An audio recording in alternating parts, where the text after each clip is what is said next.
देखिए क्वेश्चन, यदि किसी चालक तार का प्रतिरोध 5 ओम है, यदि किसी चालक तार का प्रतिरोध 5 ओम है,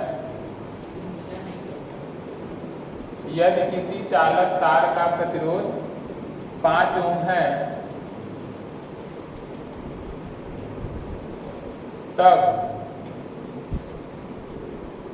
यदि किसी चालक तार का प्रतिरोध 5 ओम है, तब चालक तार की लंबाई को 2 गुना,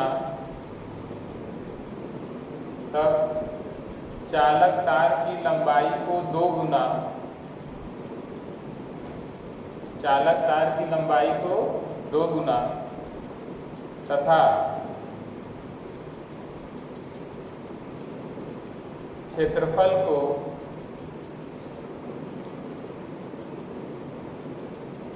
आधा कर देने पर, चालक तार की लंबाई को 2 गुना तथा क्षेत्रफल को आधा कर देने पर तार का प्रतिरोध ज्ञात कीजिए। तार का प्रतिरोध ज्ञात कीजिए।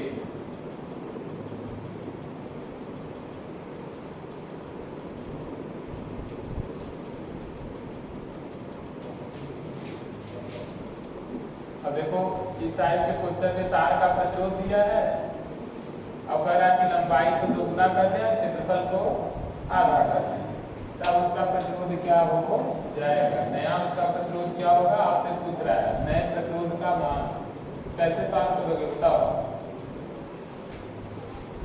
नए प्रतिरोध का मान आप कैसे निकालेंगे,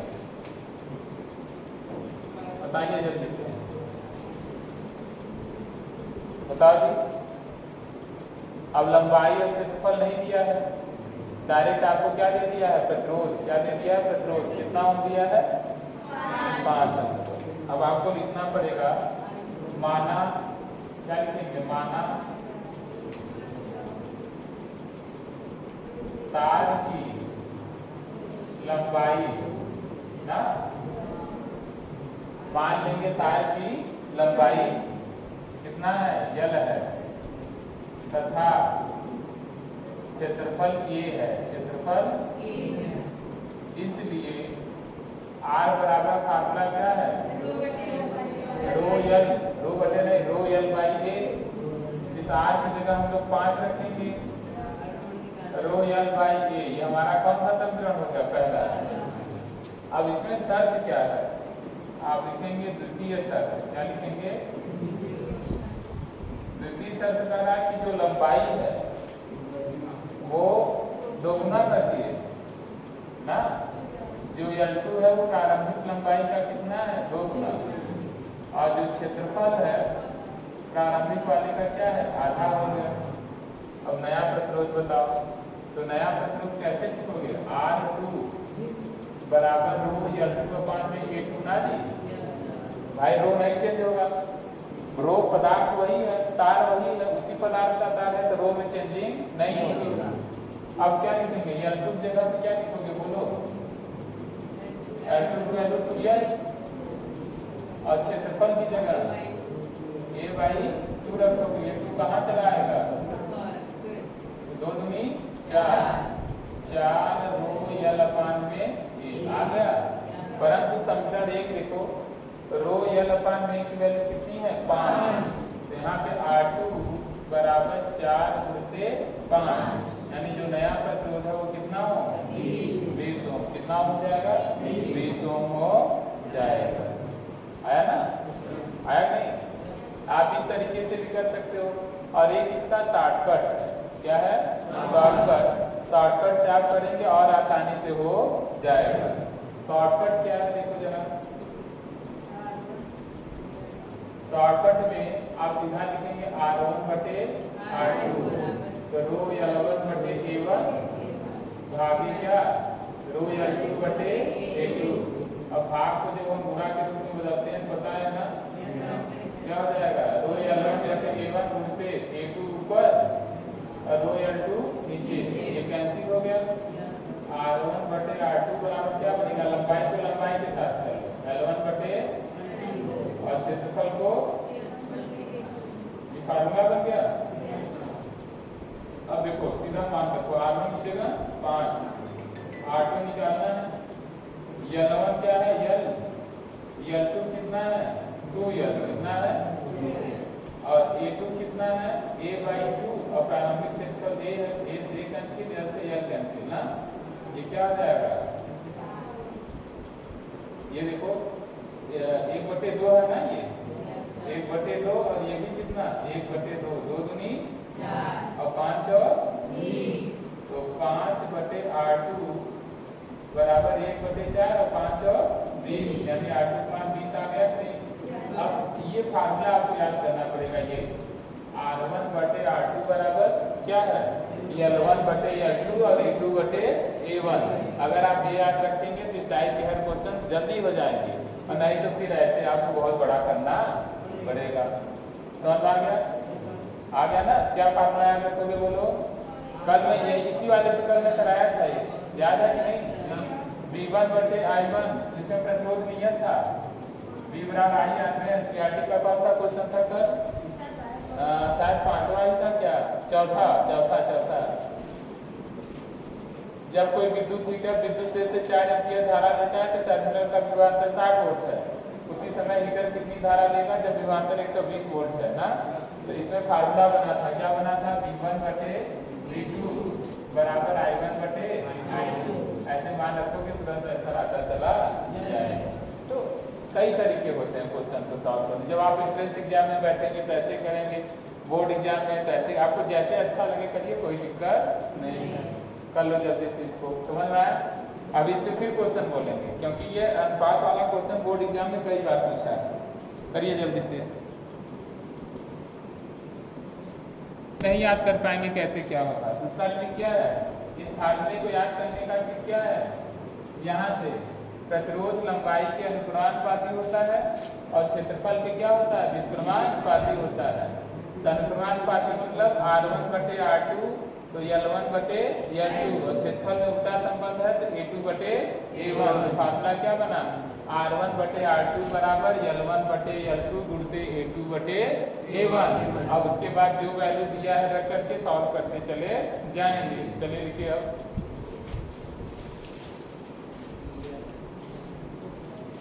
देखिए, यदि किसी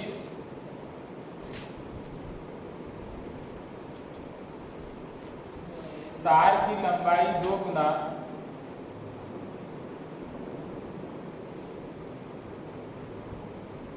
यदि किसी तार की लंबाई 2 गुना तथा क्षेत्रफल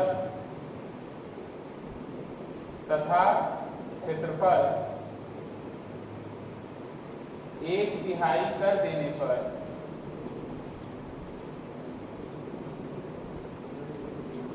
क्षेत्रफल 1/2 कर देने पर प्रतिरोध 6 ओम हो जाता है, प्रतिरोध 6 ओम हो जाता है, प्रतिरोध 6 ओम हो जाता है। तो तार का प्रारंभिक प्रतिरोध ज्ञात कीजिए। तो तार का प्रारंभिक प्रतिरोध ज्ञात कीजिए।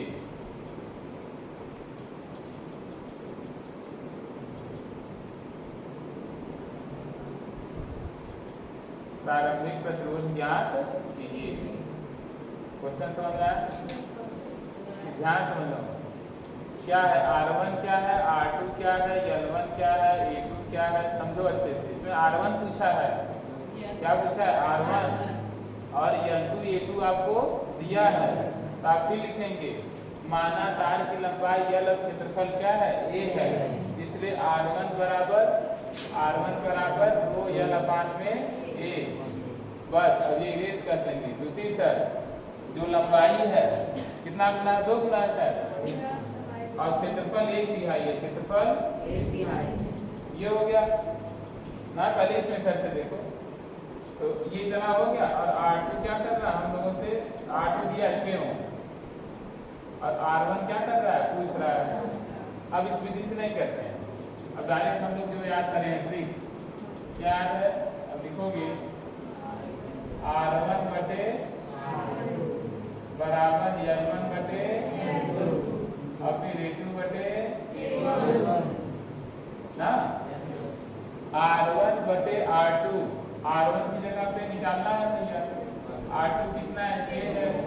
L1 ऐसे रहने दो, L ही है और L2 दो गुना है। हाँ जी। A2 क्या है? A/3 तिहाई और ये A है।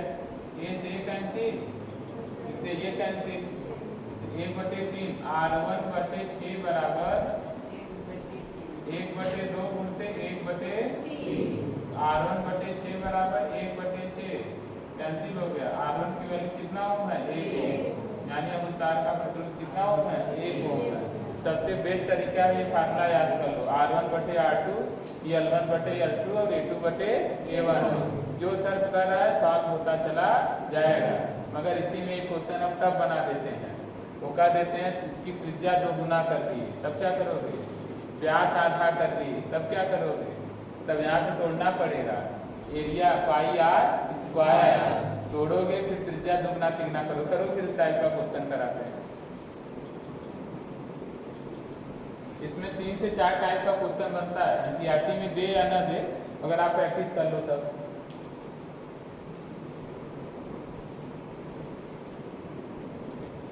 पूरा डिटेल में मैं बता दे रहा हूँ, अब एनसीईआरटी में हो या ना हो। इससे ज़्यादा टाइप का क्वेश्चन आपसे पूछेगा वो नहीं। एक तो ये है जो कि एनसीईआरटी क्वेश्चन दिया है ना। अब लिखो विद्युत प्रतिरोध के अनुपात के संबंध में महत्वपूर्ण सूत्र।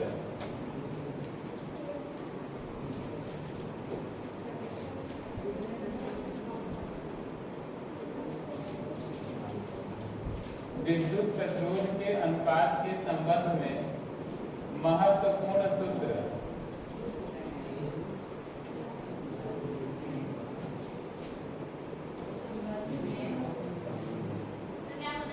विद्युत प्रतिरोध के अनुपात के संबंध में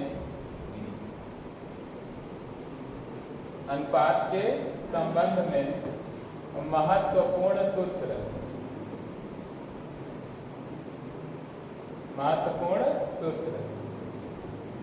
देखो एक फार्मूला तो आप पढ़ चुके, क्या पढ़े? R1 बटे L1 बटे A2 बटे पहला सूत्र। फिर एरिया बराबर पाई आर स्क्वायर होता है ना।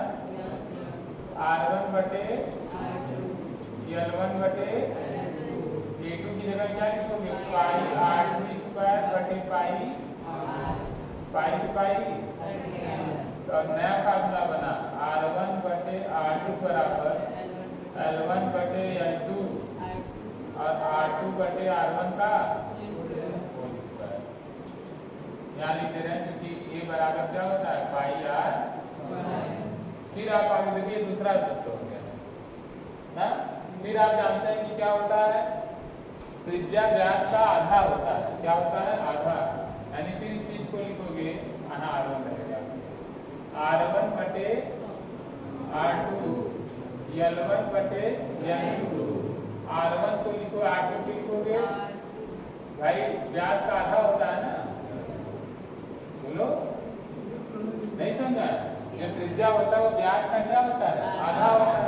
तो R2 को क्या लिखेंगे? D2 बटे 2 और R1 को क्या लिखेंगे? D1 बटे 2। तो क्या हो जाएगा? R1 बटे R2 L1 बटे L2 और क्या हो जाएगा? 2 से 2 कैंसिल, D2 बाई D1 का होल। अब ये 3 फार्मूले आपके बुक के हर क्वेश्चन को क्या करेंगे? सॉल्व करा देंगे। अब कैसे याद रखोगे? व्यापक फार्मूला R1 बटे R2 L1 बटे L2 A2 बटे A1 L1 बटे L2 R2 बटे R1 होल स्क्वायर L1 बटे L2 D2 बटे D1 का होल स्क्वायर। बस दुनिया का कोई भी क्वेश्चन हो प्रतिरोध के संबंध में, लंबाई और क्षेत्रफल के संबंध में आप इसी से क्वेश्चन को तोड़ते चले जाएंगे। कोई भी क्वेश्चन हो याद रहेगा। चलो बोलो, वहां नहीं देखना है, अब बोलना है। बोलो चलो, R1 बटे R2, L1 बटे उड़ते A2 बटे फिर L1 बटे R2 बटे R1 का फिर बराबर L1 बटे D2 बटे का। बस इसी फॉर्मूले से आप पूरे क्वेश्चन को क्या करेंगे, सॉल्व कर ले जाएंगे। हो गया ना, इसे करो जल्दी से। ये प्रतिरोध का व्यापक सूत्र है। ये आप 10th में हो, 12th में हो, कहीं भी हो, इसी से क्वेश्चन सॉल्व होता चला जाएगा। फॉर्मूला याद रखिए, बस करिए जल्दी से।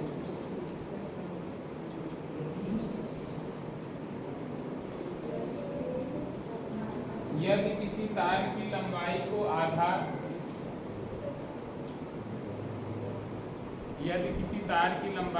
आधा तथा त्रिज्या को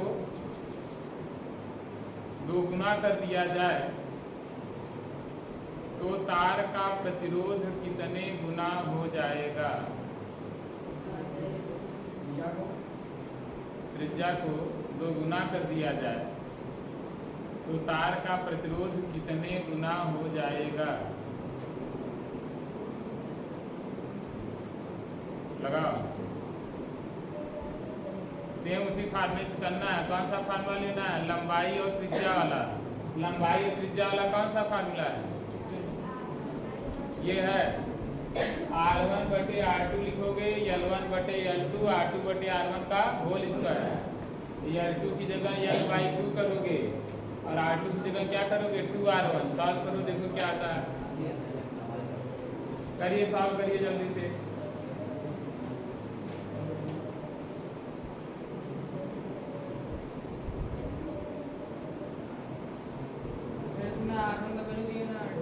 नहीं, तभी तो पूछ रहे हैं कितना गुना हो जाएगा। R2 का मान R1 की पदों में क्या,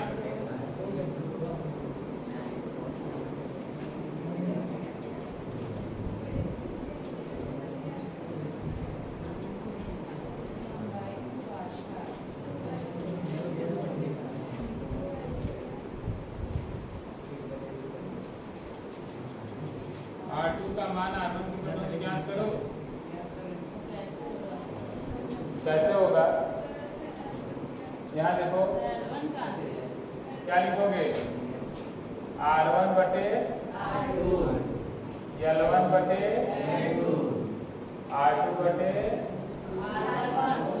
होल स्क्वायर, R1 बटे R2, L1 वैसे रहने दो। L2 कितना गुना, आधा कर लिया है, यानी जो L2 है वो L1 बटे कितना है 2, जो R2 है वो 2R1 ना जी। बस R1 से R1 ये कट गया, 2 कहाँ चला आएगा, ऊपर।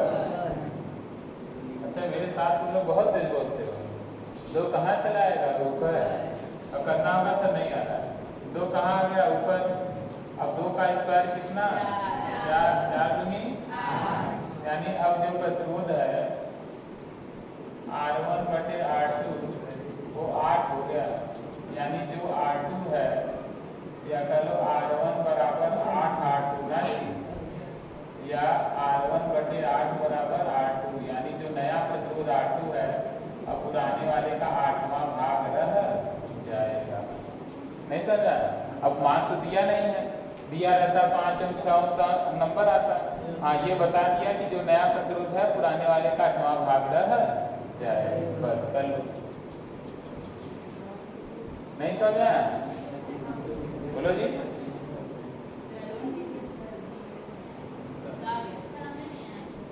क्या नहीं समझा रहा, बोलो। क्यों कर रहा ना, लंबाई आधा कर दिए तो पहले कुछ रहा होगा तो उसी का आधा करेंगे ना। तो पहले L1 था, L1 बटे 2 हो गया, त्रिज्या दुगुना कर दी, यानी जो R2 है वो पहले वाले का कितना हो गया 2R1। तो R2 जगह 2R1 रख दिए, L2 जगह L1/2 रख दिए, फिर सॉल्व कर दिए। 8 गुना नहीं, जो नया प्रतिरोध है पहले वाले का 8वां भाग है, इसका इधर गुणा कर लो तो पुराना वाला प्रतिरोध नए वाले का कितना गुना है? 8 गुना है। R1 बराबर 8 यानी पहले वाला प्रतिरोध नए वाले का कितना गुना है? 8 गुना है।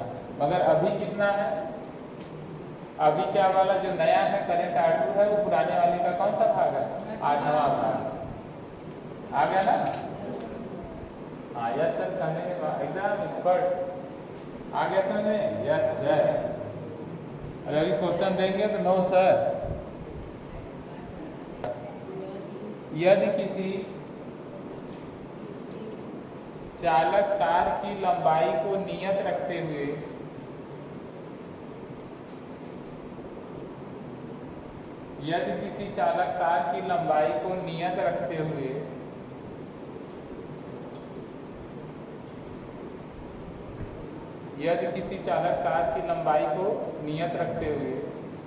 क्षेत्रफल 4 गुना कर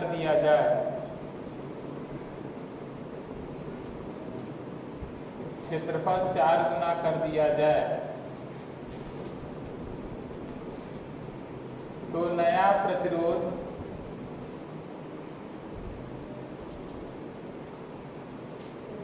नया प्रतिरोध का मान क्या होगा?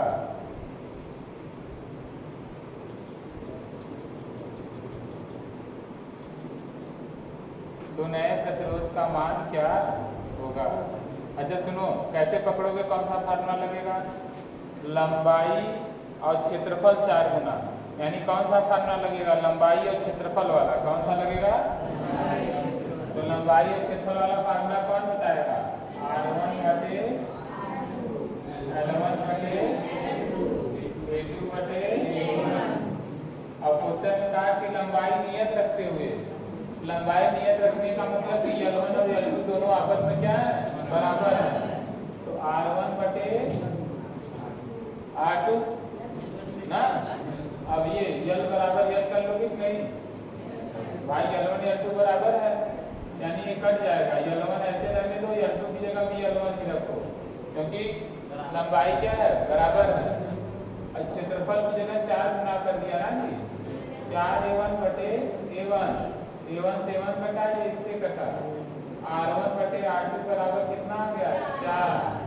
तो नया प्रतिरोध जो है R2 है ना, इधर लाओ। अब नया प्रतिरोध पुराने वाले का चौथाई है। क्या है?